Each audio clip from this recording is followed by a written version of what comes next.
यस कार्यालयका काम कर्तव्यका बारे सम्पूर्ण महानुभावहरूलाई सन्देशमूलक जानकारी। सरकारी निकायहरूको भवन निर्माण, सुधार र पुनः निर्माणका लागि डिजाइन, लागत अनुमान र अन्य परामर्श सेवा उपलब्ध गराउने।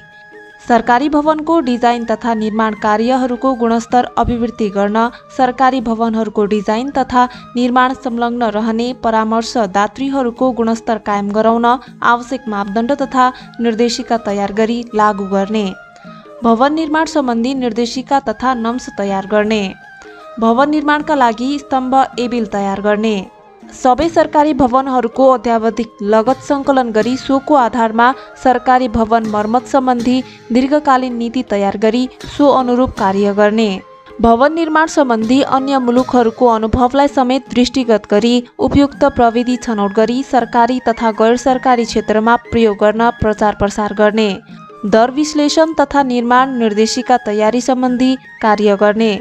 शहरी बस्तीहरूको व्यवस्थित विकासको मार्गमा आइपर्ने समस्याहरू समाधान गर्न र बढ्दो वातावरणीय समस्याको निराकरण गर्न आवश्यक कार्यनीति र विस्तृत योजना तर्जुमा गरी स्थानीय निकायहरूसँग समन्वय र साझेदारी कायम गर्दै क्रमशः लागू गर्दै जाने। नगर विकास ऐन, नगर विकास योजना सम्बन्धी मापदण्ड अनुसारको योजना क्रमशः लागू गर्दै जाने। भवन निर्माण संहिता अद्यावधिक गरी क्रमशः लागू गर्ने। स्थानीय निकायहरूलाई आफ्नो योजना तथा कार्यक्रम सञ्चालन गर्न सक्ने तुल्याउने ती निकायहरूको प्राविधिक क्षमता अभिवृद्धि गर्न सहयोग गर्ने। स्थानीय निकायहरूको बीच ती निकायहरूलाई प्रभाव पार्ने विकास योजनाको तर्जुमा र कार्यान्वयनमा समन्वय र साझेदारी कायम गर्ने। शहरी विकास तथा भवन निर्माण सम्बन्धी अल्पकालीन तथा दीर्घकालीन योजनाहरू तर्जुमा गर्ने तथा क्रमशः लागू गर्दै जाने। शहरी वातावरण संरक्षण सम्बन्धी कार्यहरू गर्ने। संयुक्त आवास नीति अन्तर्गत निर्माण हुने संयुक्त आवास भवन सम्बन्धी स्ट्रक्चरल डिजाइनको संश्लेषण गर्ने। समय समयमा नेपाल सरकारबाट तोकिए बमोजिमको अन्य कार्यहरू गर्ने। सरलाई स्वागत छ हाम्रो कार्यक्रममा। आएको पनि धेरै भइसक्यो, हजुर यहीँ हुनुहुन्छ, गएको आर्थिक वर्षमा पनि यहीँ हुनुहुन्थ्यो। उद्देश्य लक्ष्य अनुसारको प्रगति भयो कि भएन, गएको आर्थिक वर्ष वित्तीय भौतिकको अवस्था के रह्यो भनिदिनुहोस् न। हाम्रो प्रायः जसो सालबसाली कार्यक्रम थिए। सालबासी कार्यक्रमको त लगभग 90% नै सम्पन्न भएको स्थिति चाहिँ छ। बहुवर्षीय कार्यक्रम चाहिँ माथिबाट मन्त्रालयबाट स्वीकृत गराउनु पर्ने र अनि त्यसको डिपिआर सहित गर्नुपर्ने भएको हुनाले त्यो चाहिँ यो साल सरेर हामी यो साल चाहिँ ठेक्कापट्टा गर्ने प्रक्रियामा छौँ। बहुवर्षीको चाहिँ यो आर्थिक वर्षमा कस्ता स्वीकृत कार्यक्रमहरू रहेका छन्, कसरी अगाडि बढ्ने यो आर्थिक वर्षमा उपलब्धि प्रगति हासिल गर्नका लागि? हामी कहाँ विशेष गरी कार्यक्रममा अब बस्ती विकास, सवाल अनि शहरी पूर्वाधारका कार्यक्रम हुन्। अलमोस्ट जग्गा प्राप्ति र वातावरण अध्ययन गर्न नपर्ने आयोजनाहरूको चाहिँ स्तर अथवा स्तरोन्नति गर्ने कार्यक्रमहरूको लगभग सबै जसो ठेक्कापट्टाको प्रक्रिया गएर अहिले सम्झौताको चरणमा छ। जग्गा प्राप्त गर्ने प्रक्रिया जुन आयोजनाको गर्नुपर्ने छ त्यसको चाहिँ हालसम्म अहिलेसम्म जग्गा प्राप्तिकै प्रक्रियामा छ। जस्तो अब सानो सवालहरू भवनहरूको चाहिँ केही आधा जसो आइसकेको स्थिति छ, जग्गा लालपूजाहरू केही चाहिँ बाँकी छ, जग्गा प्राप्तिकै प्रक्रियामा छ। त्यो जग्गा प्रक्रिया प्राप्त गरिसकेपछि पुरा गरिसकेपछि अनि ठेक्कापट्टामा जान्छ।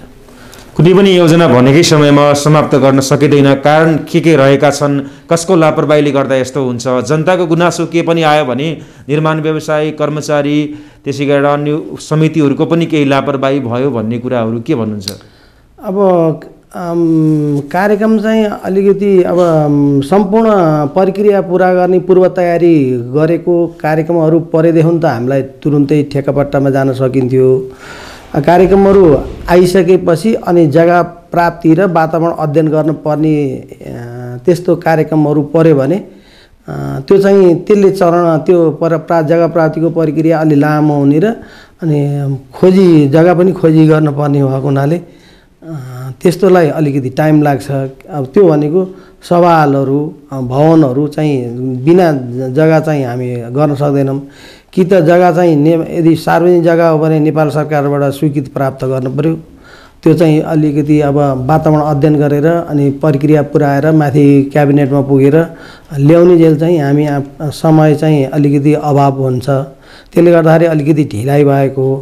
अनि जग्गा प्राप्त गर्न नपर्ने चिजहरू अनि स्तरोन्नति गर्ने कार्यक्रमहरू त नियमित टाइममै अहिलेसम्म भइरहेको स्थिति चाहिँ छ। तपाईले अनुगमन नियमन पनि गर्नुपर्ने हुन्छ, यो पाटो कसरी अगाडि बढेको छ र मर्मत सम्भार गर्नुपर्ने कसले कुनै पनि योजना समाप्त भइसकेपछि? अनुगमन नियमन चाहिँ अब हामी अहिले जे जस्तो हामी कहाँ दरबन्दी छ त्यो सोही दरबन्दी अनुसार भएर हामीले गरिरहेका छौँ। अब दरबन्दी निश्चय नै अपुग छ, प्राविधिकहरू एकदमै कम छ। प्रदेश सरकारमा हामी पहल पनि गरिरहेछौँ, लोकसेवा पनि लिइरहेको स्थिति चाहिँ छ। अब निश्चय नै निकट भविष्यमा आउलान्। अहिलेसम्मको स्थिति चाहिँ दैनिक जालदारीमा प्रत्येक साइटहरूमा जालदारी अथवा करारका कर्मचारी राखेर त्यसको अनुगमन पाटो गरिरहेछ। अनि बेला बेलामा हामीले पनि यहाँबाट आवश्यकता अनुसार सुपरभिजन पनि गरिरहेको हुन्छौँ। सामान्य सहकार्य तपाईँहरूले गर्नुपर्छ किनकि डुप्लिकेसनहरू नहोस् भन्नको लागि काम तपाईँहरूले पनि गर्नुहुन्छ। यो क्षेत्रमा स्थानीय पालिकाले पनि गरिरहेको अवस्था, सङ्घीय कार्यालयले पनि गरिरहेको अवस्था, त्यस्तो नहोस् भन्नको लागि के गर्नुभएको छ तपाईँले? यस्तो कार्यक्रम आइसकेपछि सर्वप्रथम त हामी स्थानीय तहका सम्बन्धित जनप्रतिनिधिसँग सम्पर्क गर्छौँ। उहाँहरूसँग हामीलाई निश्चय पनि अब कार्यक्रम चाहिँ जनप्रतिनिधिसँग सम्पर्क नगरिकन हामीले एक्ज्याक्ट त्यो लोकेसन ठाउँ पत्ता लगाउन सकिने कुरो भएन। त्यहाँ गइसकेपछि सम्बन्धित वडा अध्यक्ष अथवा नगर प्रमुखसँग समन्वय गरेर अनि साइटमा गइसकेपछि छलफल गरेपछि निकोड गरेर अनि आवश्यकता पऱ्यो भने उहाँहरू एउटा यो काम गरिदिनु भनेर लेखेर पनि हामीले ल्याइसकेका हुन्छौँ। त्यो भइसकेपछि बल्ल टेन्डर प्रक्रिया जाने भएको हुनाले अहिलेसम्म डुप्लिकेसनको त्यस्तो परेको चाहिँ स्थिति चाहिँ छैन। उहाँहरूले पनि किन समन्वय नगरिन हामीले ठेक्का निकाल्न सक्ने कुरा पनि भएन। त्यहाँ समन्वय हुने भएको हुनाले डुप्लिकेसन चाहिँ परेको स्थिति चाहिँ छैन। अनलाइन प्रणाली कतिको प्रभावकारी ढङ्गले अगाडि बढेको छ? सुशासन कायमका लागि, आर्थिक पारदर्शिताका लागि के गर्नुभएको छ कार्यालयमा? होइन, अनलाइन त हामी सबै ठेक्काको जुन हामी ठेक्काबाट प्रक्रिया निकाल्ने चाहिँ डाइरेक्ट हामीले यहाँ खरिद प्रक्रिया अगाडि बढाउनु सबै ई-बिडिङ मार्फत चाहिँ प्रक्रिया बढेको हुन्छ। ई-बिडिङ भनेको हामीले अब सम्बन्धित उसमा दिइसकेपछि पोर्टलमा दिइसकेपछि सम्बन्धित निर्माण व्यवसायीले अथवा बिल्डरहरूले हालिसकेपछि बल्ल हामीले खोल्ने प्रक्रिया अपनाछौँ। त्यो पारदर्शी छ। अनि अब आफ्नो यहाँ भएको चाहिँ खर्च पारदर्शी चाहिँ आफ्नो चाहिँ अब तल सूचना पार्टीमा टाँस्ने सम्बन्धित ठाउँमा मन्त्रालय अथवा उसमा चाहिँ नियमित रूपमा दिने नै गरिएको छ। काम गर्ने क्रममा तपाईँहरूलाई राजनीतिक हस्तक्षेपका कुराहरू, दबावका कुराहरू कति आउँछन् त? मैले चाहिँ अहिलेको सम्म राजनीतिक त्यस्तो दबाब चाहिँ फेस गरेको चाहिँ छैन। आएको सबै एकदम सौहार्दपूर्ण अझ सहज र सजिलो तरिकाले उहाँहरूले पनि अनुगमन गरिदिनुहुन्छ, उहाँहरूले पनि सुझाव दिनुहुन्छ। त्यस्तो हामीलाई नचाहिने काम गर्न नमिल्ने कानुन मिचेर चाहिँ काम गर्न भनेर अहिलेसम्म त्यस्तो दबाब स्थिति आएको छैन। जस्तै अहिले पनि अब पहिला जग्गा प्राप्तिकै कुरामा धेरै अब सार्वजनिक जग्गामै प्रशस्त काम गर्ने गरिएको थियो होइन। अहिले चाहिँ भवन चाहिँ एकदम सार्वजनिक जग्गामा त्यस्तो बनाउनु पर्ने भए, दिन मिल्ने भए, गर्न पर्ने भए नेपाल सरकारबाट स्वीकृति लिएर मात्रै गर्ने भनेर विभिन्न ठाउँबाट परिपत्र पनि भएको छ। त्यो परिपत्रलाई साथ पालना गर्नुपर्छ भनेर जनप्रतिनिधिहरूले पनि झन् सहयोग गर्नुभएको छ। अनि जग्गा त्यस्तो लाल पूर्जा प्राप्त गर्ने अथवा जग्गा चाहिँ उहाँ समूहले नै खोजेर त्यसको जग्गा सम्बन्धी कार्यक्रमको जग्गा लाल पूजा प्राप्त भइसकेपछि अनि बल्ल डिजाइनको प्रक्रिया सुरु भएकोले त्यस्तो हामीलाई अहिलेसम्म नचाहिने दबाब चाहिँ कसैबाट आएको चाहिँ स्थिति चाहिँ छैन। तपाईँहरू र निर्माण व्यवसाय बिच पनि मिलोमतो हुन्छ, लेनदेनका कुरा हुन्छन्, जसले गर्दा पनि गुणस्तरीय काम हुन सकेको छैन भनेर जनताले गुनासो गर्नुभएको छ। के भन्नुहुन्छ? गुणस्तरलाई हामीले अब निर्माण व्यवसायीको काम गरिसकेपछि काम गर्दाखेरि चाहिँ गर्नुपर्ने गुणस्तरको चाहिँ छुट्टै हामीले के अरे परिणतसम्म पैसा पनि राखेका छौँ। हामीलाई आवश्यकता अनुसार गुणस्तर परीक्षण गर्छौँ।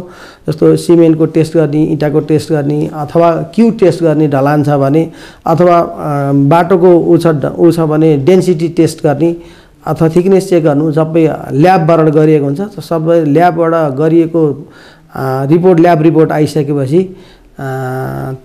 तब मात्र हामी भुक्तानी दिने गरिरहेका छौँ। त्यस्तो हामी कहाँ नचाहिने नगर्न नमिल्ने चाहिँ ल्याब पनि रहेको छ हाम्रो यहाँ। हामी कहाँ यहाँ ल्याब हुँदैन।